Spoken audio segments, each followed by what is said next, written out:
Vous imaginez, la France seule devant la Chine? Non mais monsieur, ça fait des années qu'on nous explique qu'on va être plus fort à plusieurs. Mais c'est une réalité. Et ça fait des années que nous sommes plus faibles à plusieurs.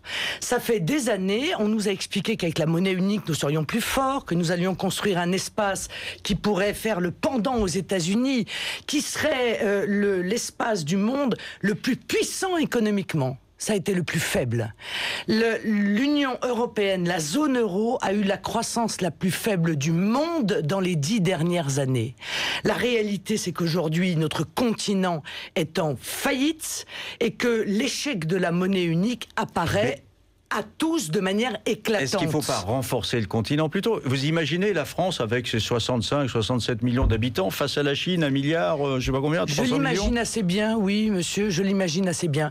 Oui, je pense que la France est beaucoup plus forte que ne l'expliquent nos dirigeants qui ont d'elle une vision qui leur ressemble petit, faible, soumis. La France est un pays fort, c'est la 5e puissance du monde, elle est encore capable d'imposer ses vues lorsqu'il s'agit de défendre ses intérêts.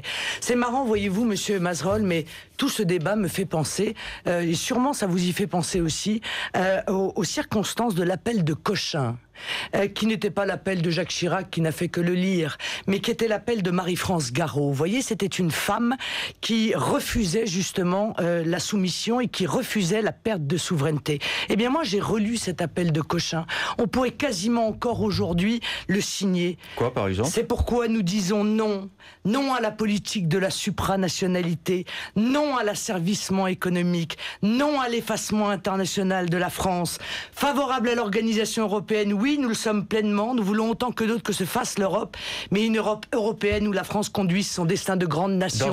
Et ça n'est pas évidemment le cas. C'est, vous savez, le texte dans lequel Jacques Chirac parlait de ceux qui étaient pour l'intégration européenne, en parlant d'eux, en disant le parti de l'étranger. Alors, vous trouvez qu'il y a un parti de l'étranger en France aujourd'hui? Ah, écoutez, en tout cas, il y a non pas un parti de l'étranger, mais un parti qui n'est plus un parti patriote. Mais qui? Il n'y a plus de parti patriote. Qui visez-vous en disant ça? Mais tous ceux qui sont en train de brader notre pays. Nicolas Sarkozy du parti de l'étranger? Non, Nicolas Sarkozy n'aime pas la France. J'ai eu l'occasion de le dire et je le redis sur votre antenne.